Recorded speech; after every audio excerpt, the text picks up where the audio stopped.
Okay.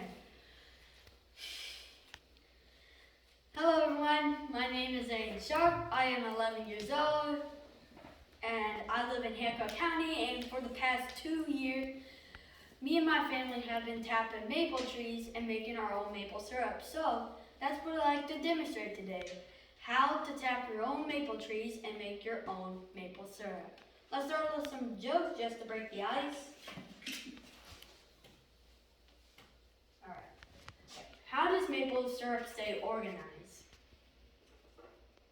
Sticky notes. Why do maple trees make good friends? Because there's always room for you. Alright, so raise your hand if you like maple syrup. Raise your hand if you know how to make maple syrup. Oh. Raise your hand if you ever made maple syrup. And raise your hand if you like to learn how to make maple syrup. Alright, so the first thing you need to know in order to make maple syrup is, where does it come from? Maple syrup comes from maple trees. There are several types, but today we're talking about the sugar maple. And so, the next question is, do you have any maple trees? The easiest way to identify a tree is by the leaves are still on. For example, spring, summer, and autumn, which are usually the easiest. And here's what the leaves look like. I actually got a real sugar maple leaf right here, and this is what it looks like. And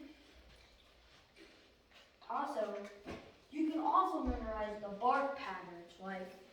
Like before we got this one, we drilled a hole in this one, which is this one is actually like a American sycamore, and well, this one's an actual maple tree. So you can also memorize them by bark patterns, but the easiest way to identify them is by the leaves still on, because I got a tulip popper and a maple tree. A maple leaf, sorry. And they look very different, but if you tell it from the bark pattern, like this one's an American sycamore, and this one's a maple tree, and they're different, but their barks look the same, making it confusing to know which tree is it. So that's why the leaves are much easier to tell from.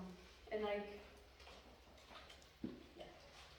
once you find a maple tree, it has to be 10 inches wide and healthy. You don't want unhealthy sap. Make sure you have to mark those trees, because usually we tap our trees in winter, and so if you find a maple tree that is 10 inches wide and healthy, and if you don't mark yours, it's going to be way confusing, because we usually tap maple trees in the winter where the leaves fall off and they're all gone. So before winter starts, you usually have to wrap a ribbon or a rope on it to know where your maple tree is. Now, time for an interesting theory. It is believed that a Native American threw his tomahawk at a tree and discovered sap.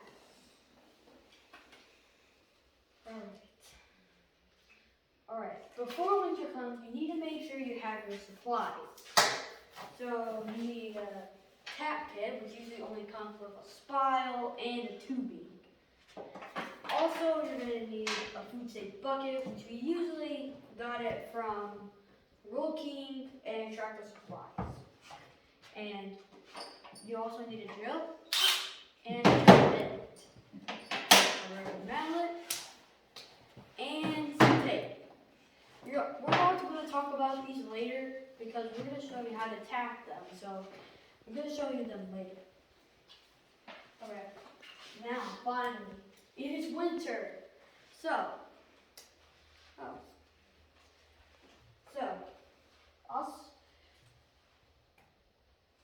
you can tap maple trees in late winter and early spring, usually between February and April. Also, when it's below freezing, usually the sap, when it's below freezing at nighttime, the maple tree usually sucks up water into itself, and when it's above freezing at daytime, it creates pressure and the sap flows. So the best time to tap them is by when it's below freezing at nighttime and above freezing at daytime, like this. So now let's get to tapping. So first, you're going to need your drill bits clean, because if you usually use your drill bits on dirty stuff like wood, housing, or any type of stuff, and it can get all greasy and dirty. So you gotta make sure you want your drill bits clean for your maples. You don't want dirty sap. Make sure you have a drill bit the size of your tubing, so it will tightly fit your bucket. So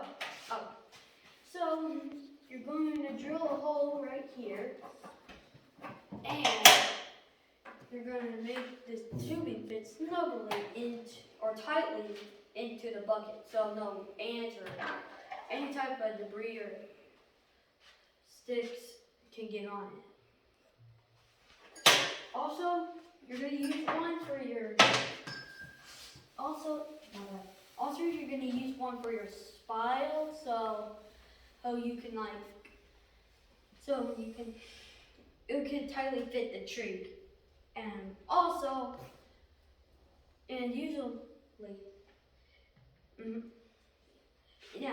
The reason why you should tape yours is because no matter how big the tree is, never drill further than 2 inches.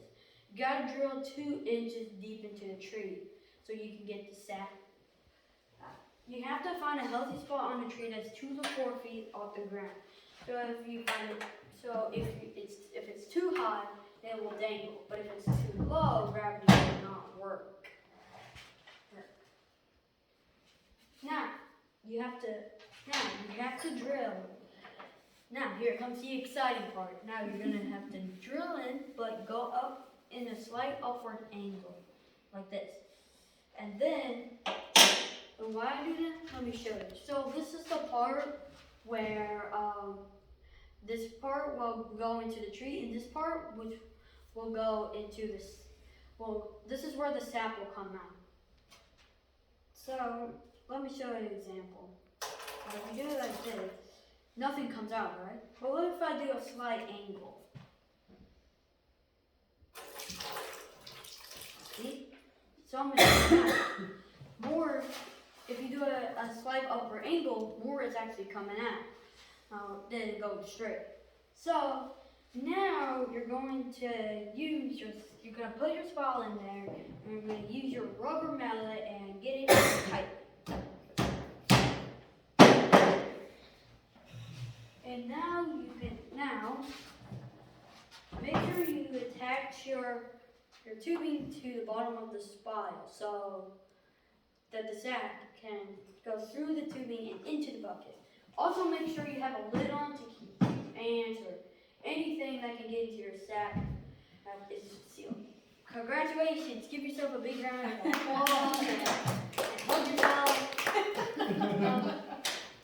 Now don't get crazy, because I know you want to tap when you get home.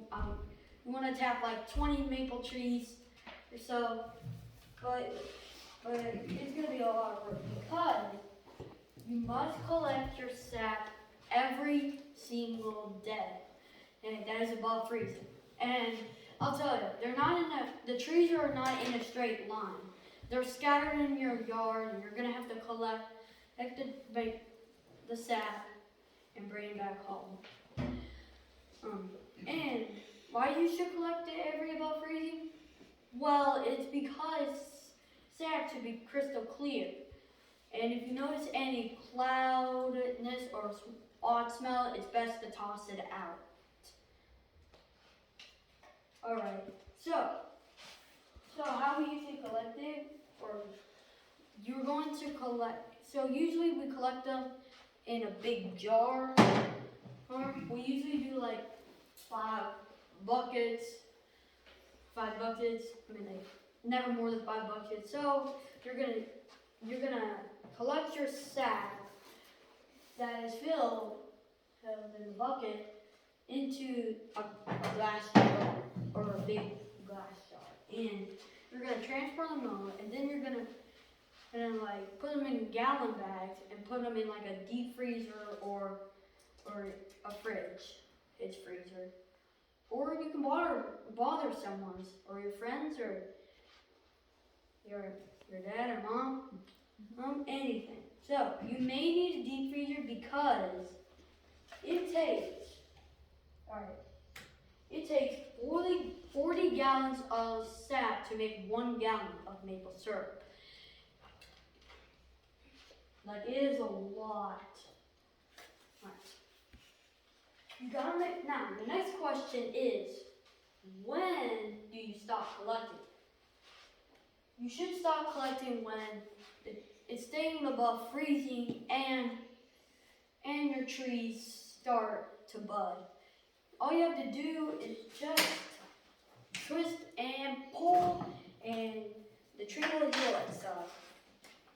Now, here comes the exciting part. Let's get to cooking. Alright, you're gonna need a stove or a fire pit, pot for cooking, cheesecloth for straining, a candy thermometer. Hey, Mom. Oh, okay. So we forgot our candy thermometer, so let's imagine that it's there. A candy thermometer and canning jars. Now, sap is mostly water, about 98% water. So you're gonna have to cook all that sap and turn it into maple syrup. Now, we made a big mistake by starting at 3 p.m. and being done at 3 a.m. It was exhausting. and like, it does take a while to evaporate all 40 gallons of that sap to turn it into maple syrup. It is a hard job. So I would try to start as early as you can, like 8 a.m. or any type of earliness you can get to, like 6 a.m. or it takes about 8 to 12 hours to like finish cooking. Also it will, if you do it inside, which you can do inside or outside, it will wear your stove out.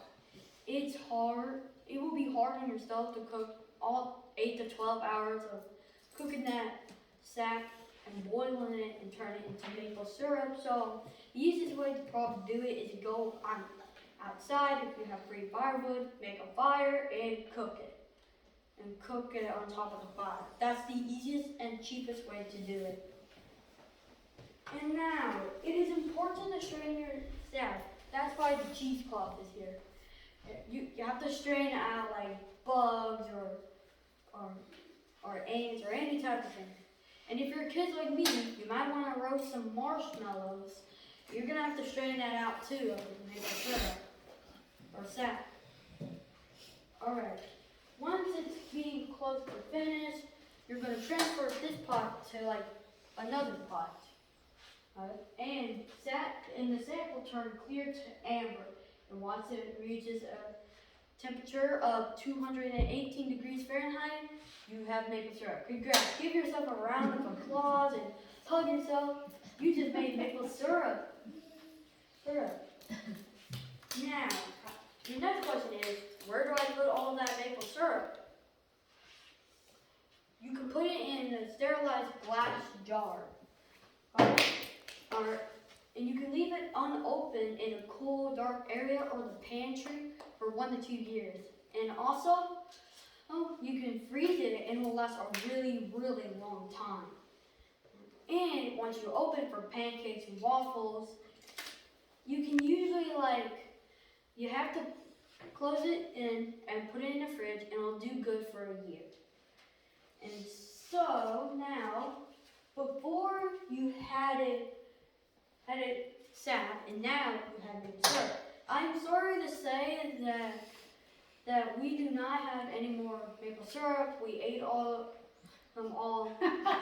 So, but I'm happy that you guys learned about maple syrup and how to cook and how to collect sap and make maple syrup. I'm so happy.